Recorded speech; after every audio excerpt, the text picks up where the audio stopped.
In this lesson, we're going to learn how to answer the summary completion question type.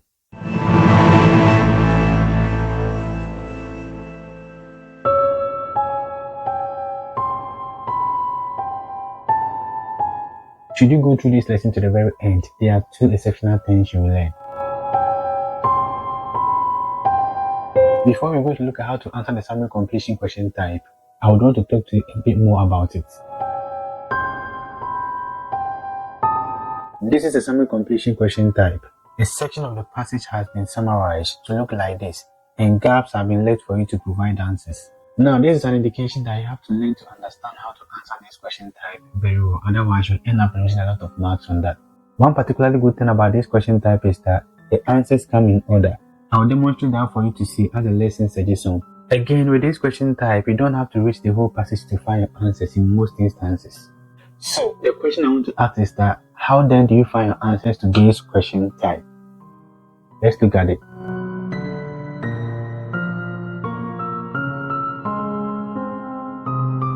In the IELTS reading test, most instances, you see the passage before you see the questions.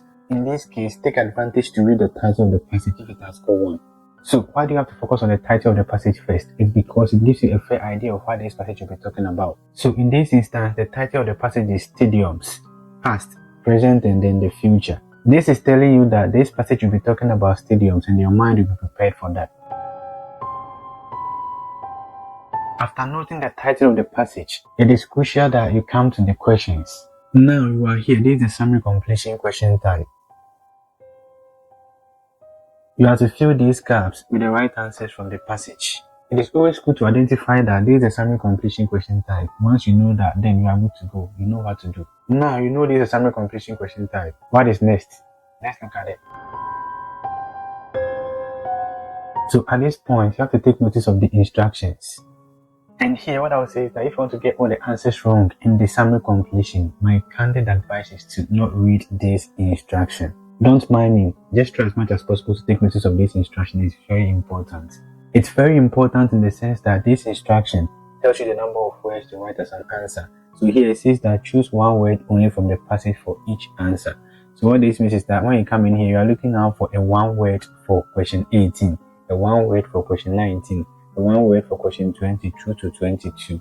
So this is a very important section I have to keep an eye on. And for me, I think this is the best guide you can ever get. So it makes your mind very prepared for that, only looking out for one word answer from the passage. Now that you're very conversant with the instruction that you'll be writing just one word only as an answer, what's the next thing you have to do?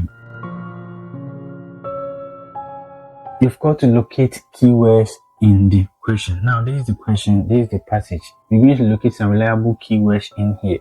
Now when I say reliable, whatever keyword you choose here should be the same keyword you find in the passage. What this means is that if you are choosing Europe as a keyword here, when you come to the passage, you should see the same word, Europe. Any word you choose in the question that cannot be found in the passage is said not to be a reliable keyword. What this means is that it has been paraphrased. So in the course of you choosing your keywords, be very meticulous about the fact that you are looking out for words that can be found in the question and at the same time in the passage. And one thing I want you to understand is that the keywords you choose here will direct you to the part of the paragraph or the passage where your answers can be found. And that is why it's very important that you are choosing a reliable keyword. It is also worthy of noting that it's best to choose more keywords in here. So probably I would say choose more than 2 keywords. So let's do that as quickly as possible. So now when you look at this, there are a couple of keywords you can choose from. So Roman stadiums, Europe, and then we've got amphitheater of hands. And then probably you'll be leading to our first answer. So I've got 1, 2, 3 keywords in here. I'll move on to choose some more. So residential area can be paraphrased, so I'm not happy with that. Spectators, I'm happy to go for that. But remember that because this passage is talking about stadiums, there'll be more of this word in there. So I can't classify this as a reliable keyword, but just in case. And then we've got Verona. We have amphitheaters, which we've chosen on here. And then when you come down here, we have Lucas Amphitheater. So this is another reliable keyword because Lucas cannot be changed. It's a name of something. So as it is here, so so it will be in the passage. Europe is the name of a continent, as it is here, so it will be in the passage. Roman stadiums is a name of something, so as it is here, so it will be in the passage. So these are words that I believe cannot be changed in the passage. And once I find them in any of the paragraphs, there's an indication that the answers can be found around this area. So once you choose your keyword, what's the next thing you have to do? Now the next thing you have to do is to quickly memorize these keywords in the order they appear. So from the very first one to the last one. I know this might appear very childish because it's not common, but it can go a very long way to help you. How? You see, when you're able to keep keywords in mind, you wouldn't have to be coming back and forth to see which keyword to look out for in the passage. This exercise can save you time, and I mean some seconds. So we're going to quickly memorize these keywords in the order they appear. I remember Roman stadiums. I remember amphitheater of owls, spectators, Verona, at least keeping 4 of them in the order they appear. It's very important. So what this means is that I wouldn't have to be coming back and forth to look at them. You understand what I'm talking about? Now that our keywords are on point, the next thing we're going to do is that we're going to locate them in the passage using the scanning method. If you're not really conversant about how to scan a passage, go back to look at the session 4. I talked extensively about it. And one important thing about this is that you can only scan a passage if you've got reliable keywords. So based on the keywords you have chosen, the question you should ask yourself is, as they are here, will they be found in the passage? Because with the scanning method, you're not going to read the passage, you're only going to search for these keywords. So we're going to scan for the first keyword, which is Roman stadiums. And whilst we do that, we have to keep these keywords in mind. But the trick I want you to understand is that the closer the keyword, the closer the answer. So looking at Roman stadium, Europe, and then amphitheater of owls, which is very close to question 18. I believe your answer is amphitheater of owls. So I can go straight forward to look out for this keyword because I know that once I'm able to locate this keyword in the passage, then I'm a bit closer to my answer to question 18. So let's go and look at that. We're going to scan from the very first paragraph to the very point we meet the keyword. So stadiums. So we've got Roman empires here. So we've got the amphitheater of owls in the second paragraph, which is paragraph B. So what this means is that the answer to question 18 can be found around this area. The best thing you can do once you find your keyword in the part of the passage or paragraph is either you underline it or you draw a rectangle around it. So now this is the keyword that will lead us to get the answer to question 18. The next thing we have to do is to get the context of the question. What this means is that we have to get the understanding and then we can locate our answers right. So you're going to read around this area to get a better understanding of what the question is asking us to do. So the amphitheater of owls, for example, was converted first into a something. Was converted first. So let's keep an eye on this word. Was converted first into something. Okay, so let's believe that this amphitheater is a name of a stadium and then it was first converted into something. Now that we have understood the question, what's the next thing we have to do? We're going to use the skimming method. Now, with the skimming method, we'll be reading the part of the paragraph carefully to find the answer. So the amphitheater of owls in southwest France with a capacity of 25,000 spectators. Okay, is perhaps the best example of just how versatile stadiums can be. Versatile stadiums can be. So the word versatile is here as well. Built by the Romans in 19 AD, it became a fortress with 4 towers. It became a fortress with 4 towers after the 5th century and was then transformed into a village.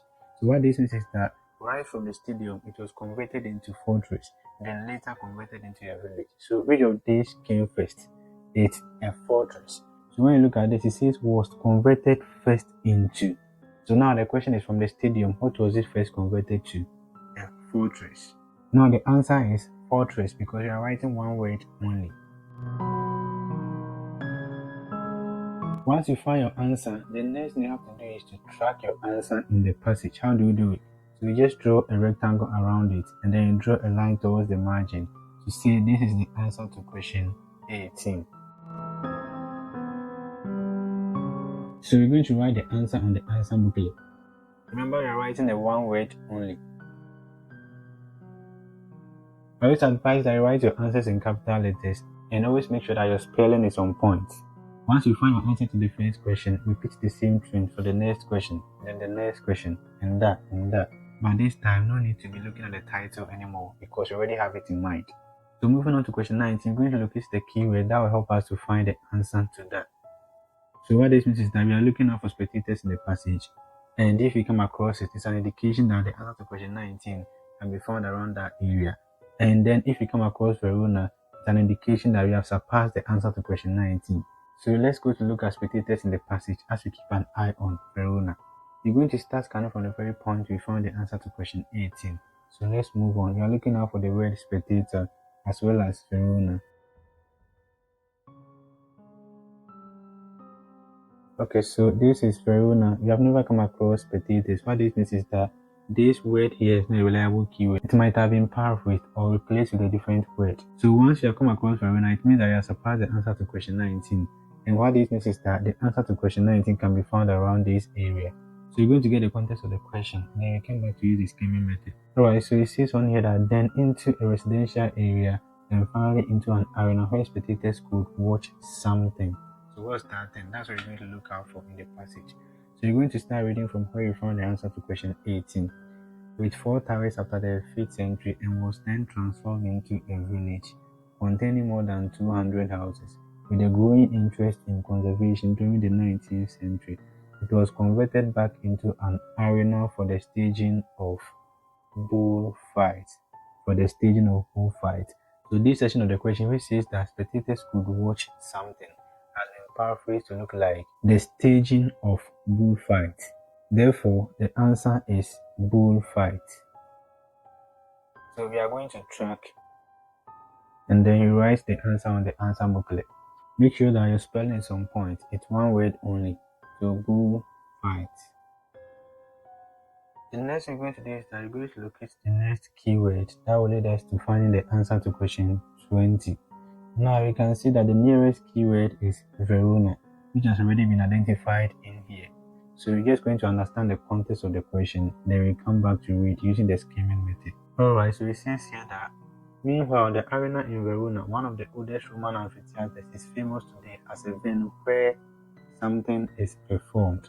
They're going to look at what is performed in the Roman amphitheater in the passage. So you're going to start reading from this very point where you found the keyword.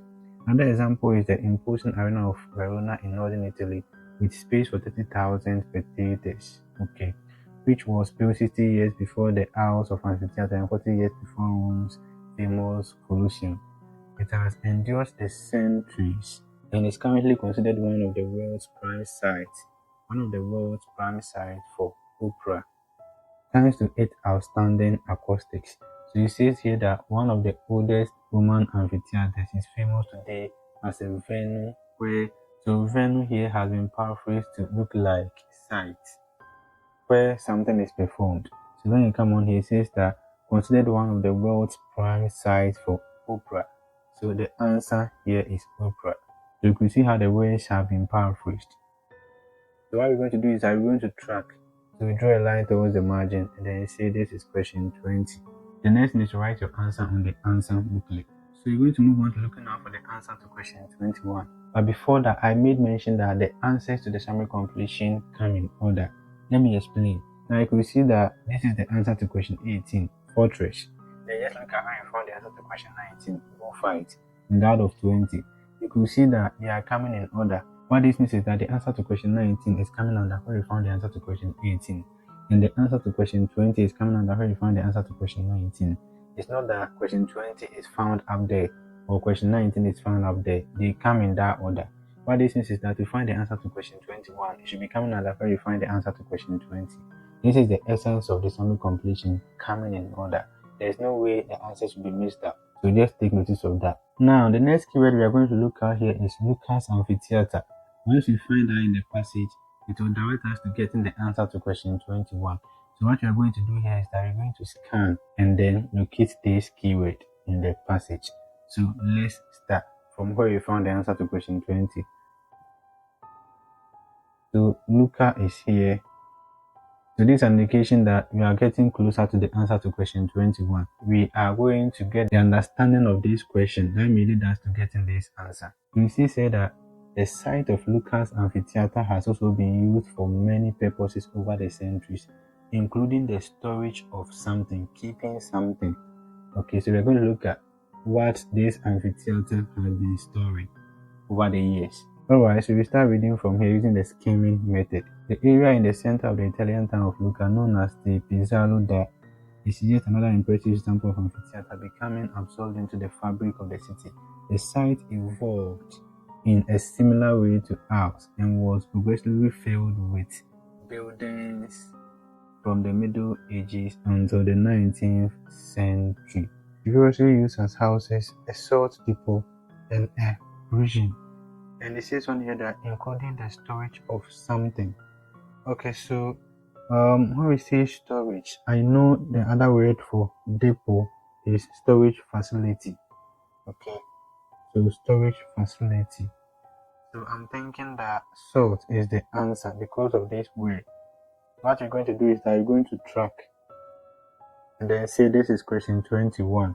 Then write the answer on the answer booklet. So the answer here is salt. And moving on to question 22, we can look at a keyword here. It says that it is now a market square. So whilst reading this, I came across a market square somewhere. Yeah, so which is that one? So what this means is that the answer to question 22 can be found around this area. So let's see. We're going to get the context right, and then we can come back and read using the skimming method.